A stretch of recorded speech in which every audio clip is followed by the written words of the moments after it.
Nigériennes, Nigériens, mes chers compatriotes, demain jeudi 3 août 2023, par la grâce d'Allah le Tout-Puissant, nous célébrerons la proclamation de l'indépendance de notre pays, intervenue le 3 août 1960.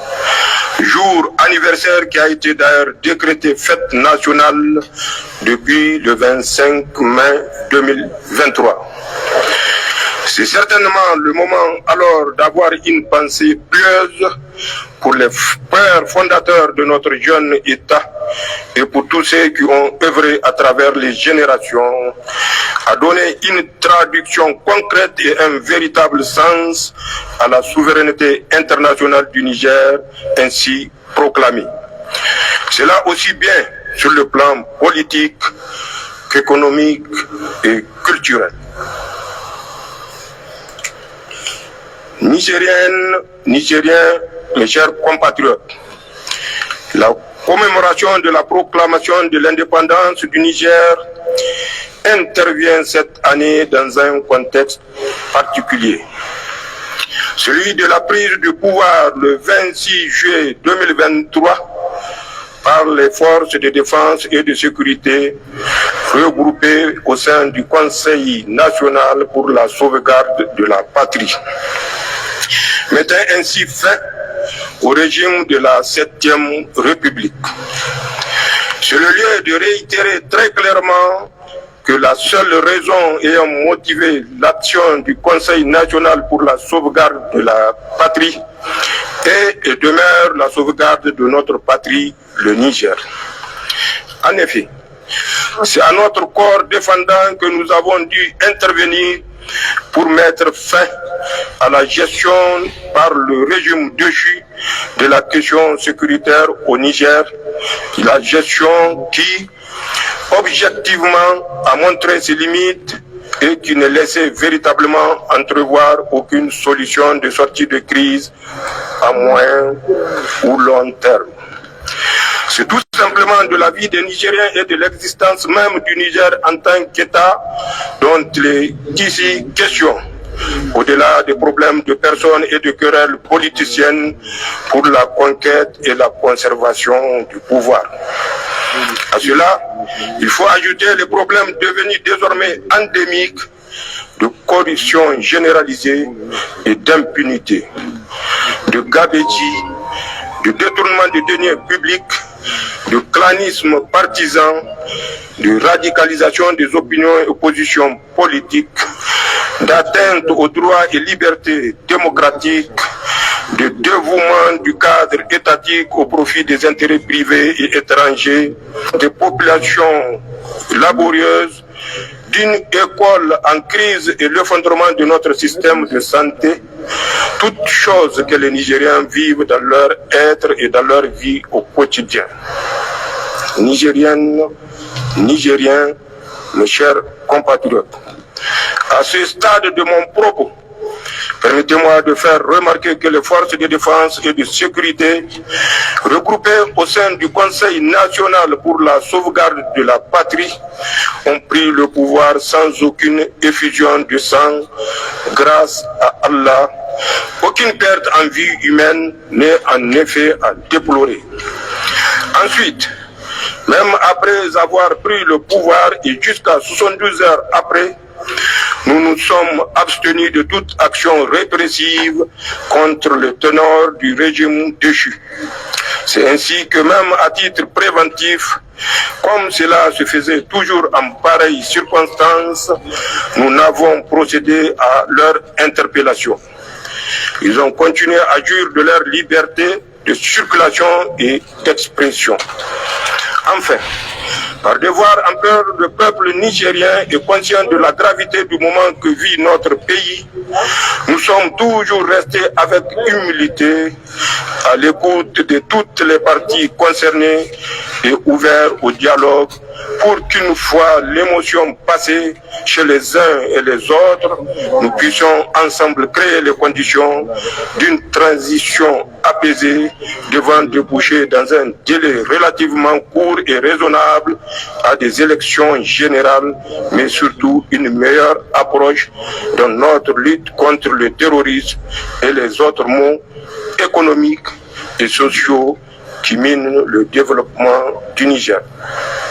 Nigériennes, Nigériens, mes chers compatriotes, ces gestes d'apaisement et ces gages de responsabilité, cette volonté de ne pas réprimer de façon arbitraire les teneurs du régime déchu, car cela relève des seules prérogatives de la justice nigérienne, ce souci constant de ne pas ajouter des difficultés supplémentaires au quotidien du Nigérien ont été assurément mal interprétés et exploités par tous ceux qui, par égoïsme et par manque de patriotisme, pensent pouvoir encore déstabiliser la transition en cours dans notre pays. En effet, ils ont ainsi cru voir en notre retenue des hésitations dans notre action. Ils ont cru voir une absence de cohésion entre les forces de défense et de sécurité. Ils ont cru voir de supposées connivences avec tel ou tel acteur, voire une absence de vision globale des enjeux et des perspectives. Seulement, le temps a jusqu'ici permis d'apporter un ferme démenti à leurs allégations mensongères, mais surtout aux Nigériens de comprendre le sérieux et la sincérité de notre action salutaire pour Nigériennes, Nigériens, mes chers. D'abord, toutes les forces de défense et de sécurité ont adhéré à notre action. Cela à travers leurs commandements respectifs, comme l'atteste le communiqué de l'état-major des armées en date du 27 juillet 2023 et la présence de tous les chefs militaires nigériens à nos côtés. Non, les forces de défense du Niger ne vont jamais se diviser et s'entretuer pour des basses raisons politiciennes. Notre grande famille de forces de défense et de sécurité est le creuset de l'unité nationale du Niger et c'est tous ensemble que nous faisons face à l'ennemi sur le terrain et souvent au prix du sacrifice suprême. Ensuite, le fier peuple du Niger a toujours fait corps avec son armée et l'ensemble des forces de défense et de sécurité. Les forces de défense et de sécurité sont l'émanation profonde du peuple nigérien qui sait pouvoir compter sur elles dans les moments les plus difficiles. Non, le peuple nigérien ne va jamais se soulever contre ses forces de défense et de sécurité, ses propres fils. Enfin, les populations du Niger ont une vieille tradition de vivre ensemble et de coexistence pacifique. Le brassage ethnique et social, le lien de cousinage, nos valeurs traditionnelles africaines et surtout religieuses constituent le ciment de notre unité nationale. Nigériennes, Nigériens, mes chers compatriotes, comme vous pouvez le constater, aucun facteur politique interne ne s'oppose véritablement à l'action salutaire du Conseil national pour la sauvegarde de la patrie. Au Niger, cette action suscite plutôt l'espoir d'un véritable changement d'approche dans notre lutte contre le terrorisme et une gestion patriotique et souveraine de notre État. Aussi, je m'engage solennellement à donner corps à cet espoir et à ne jamais trahir les aspirations du peuple nigérien, seul d'une vie meilleure, un espace nigérien et sous-régional sécurisé. S'agissant enfin de la mise en place de notre nouveau gouvernement et de la poursuite de la transition, soyez rassurés, Inch'Allah, avec votre ferme soutien, nous, le peuple souverain du Niger, rien n'ébranlera notre marche résolue au service du Niger. Je vous demande donc de faire entièrement confiance au Conseil national pour la sauvegarde de la patrie sur ce point.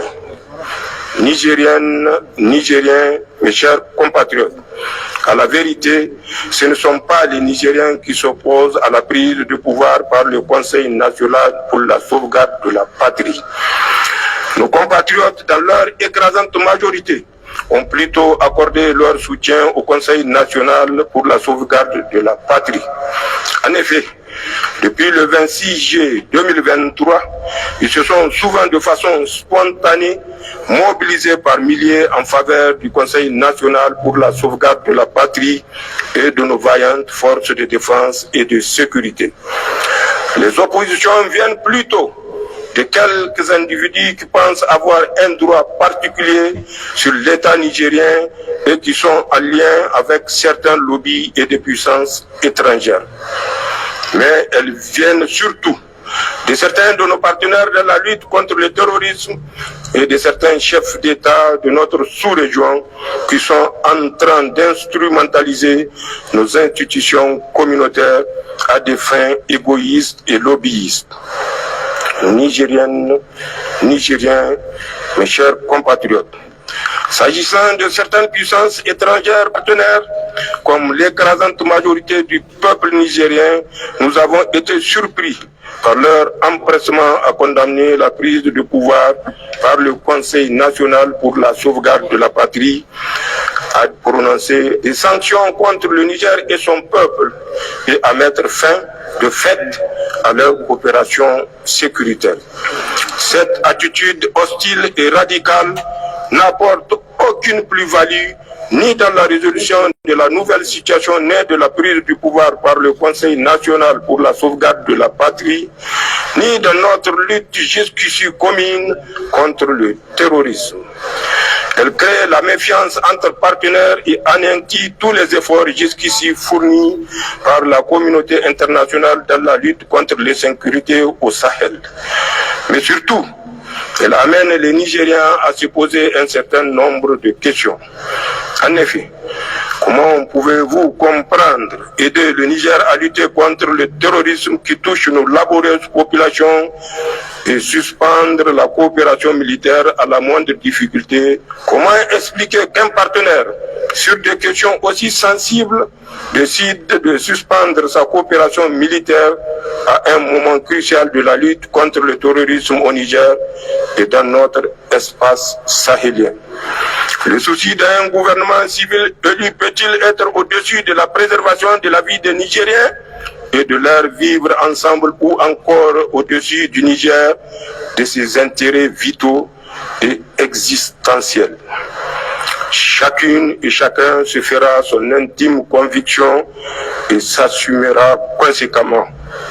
Nigériennes, Nigériens, mes chers compatriotes. Mais ce qui a surtout surpris les Nigériens, c'est le communiqué du gouvernement d'un pays partenaire qui menace le Niger de recourir à la force pour protéger ses citoyens, sa représentation diplomatique et ses intérêts au Niger, alors même qu'ils n'ont jamais été l'objet de la moindre menace.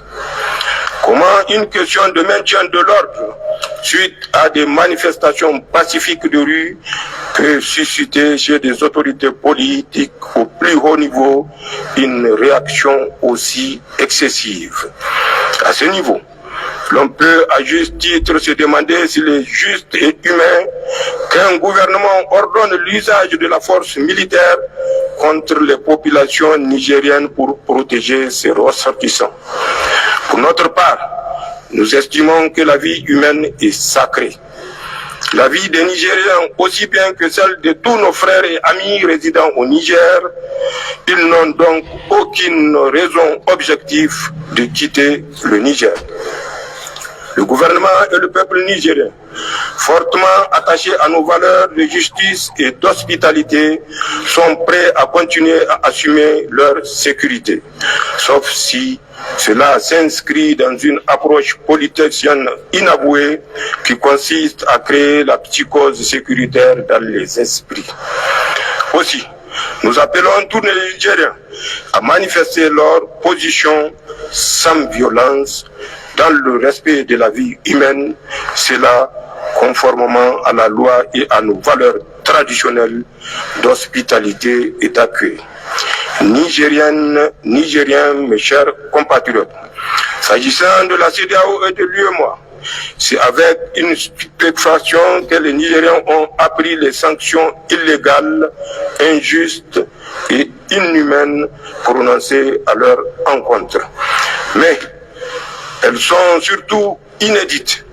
Pour la première fois dans l'histoire d'une organisation communautaire, sans consultation aucune et sans passer par le dialogue ou des mesures intermédiaires, les pays membres de la CEDEAO et de l'UEMOA ont décidé immédiatement de prononcer des sanctions aussi sévères contre un autre pays membre, le Niger, allant jusqu'à confisquer les avoirs du Niger ou encore menacer le pays de recourir à la force pour rétablir le régime déchu. Ces sanctions sont cyniques et iniques. Elles sont prises dans le prolongement et en coordination avec les sanctions déjà prononcées par certaines puissances étrangères qui ont fortement influencé leur survenance. Elle vise à humilier les forces de défense et de sécurité nigériennes, le Niger et son peuple. En effet, de leur entendement, d'abord les sanctions économiques et financières devaient créer les conditions pour paupériser davantage nos populations, révolter les travails et impacter négativement la vie des Nigériens dans leur quotidien. En somme, pour rendre la situation intenable et le pays ingouvernable. Ensuite, une intervention militaire viendra dans les semaines à venir donner le coup de grâce au régime du Conseil national pour la sauvegarde de la patrie. Comme vous pouvez le constater, nulle part dans cette attitude méprisante et belliqueuse, les dirigeants de la CEDEAO et de l'UEMOA n'ont pris en compte la souveraineté de notre pays, les souffrances des Nigériens qui ont déjà consenti d'énormes sacrifices à ces jours, les intérêts de nos populations et ceux du Niger. Nigériennes, Nigériens, mes chers compatriotes, le Conseil national pour la sauvegarde de la patrie rejette en bloc ces sanctions et refuse de céder à toute menace et d'où qu'elles viennent. Nous refusons toute ingérence dans les affaires intérieures du Niger et rejetons la prétention chez les uns et les autres de punir pour l'exemple le Conseil national pour la sauvegarde de la patrie et le peuple nigérien. Nous en appelons donc au peuple nigérien dans son ensemble et son unité pour faire échec à tous ceux qui veulent infliger d'indicibles souffrances à nos laborieuses populations et déstabiliser notre pays. Nigériennes, Nigériens, mes chers compatriotes, c'est donc le moment par devoir de vérité de vous dire que les semaines et les mois à venir seront certainement difficiles pour notre pays. Ceux qui s'opposent à nous sont sans limite lorsqu'il s'agit de défendre leurs intérêts égoïstes. Ils ne s'arrêteront que face à la ferme détermination du peuple nigérien à défendre ses intérêts et sa souveraineté. Ils ne s'arrêteront que face à un peuple uni et solidaire mené par des dirigeants patriotes. Ils ne s'arrêteront que face à notre résilience et notre engagement à défendre notre dignité, notre liberté et notre pays. Alors, s'ils devraient aller jusqu'au bout de leur logique destructrices, puisse Allah veiller sur le Niger et faire en sorte que c'est le dernier grand combat que nous allons mener ensemble pour une véritable indépendance de notre pays. Nigériennes, Nigériens, mes chers compatriotes, pour terminer mon propos, j'aimerais témoigner aux républiques sœurs du Burkina Faso, de la Guinée et du Mali notre profonde gratitude pour leur solidarité fraternelle agissante. J'aimerais également remercier tous les États amis et partenaires sincères ainsi que tous les autres amis du Niger qui nous ont jusqu'ici témoigné leur solidarité agissante et leur ferme soutien en cette étape difficile de l'histoire de notre pays. Les Nigériens n'oublieront jamais leur soutien historique et ne baisseront jamais la tête face à ceux qui veulent détruire notre pays comme ils l'ont déjà fait en Libye et dans d'autres pays encore. Vive le Conseil national pour la sauvegarde de la patrie. Vive les forces de défense et de sécurité. Vive le peuple fier et souverain du Niger. Vive le Niger. Je vous remercie.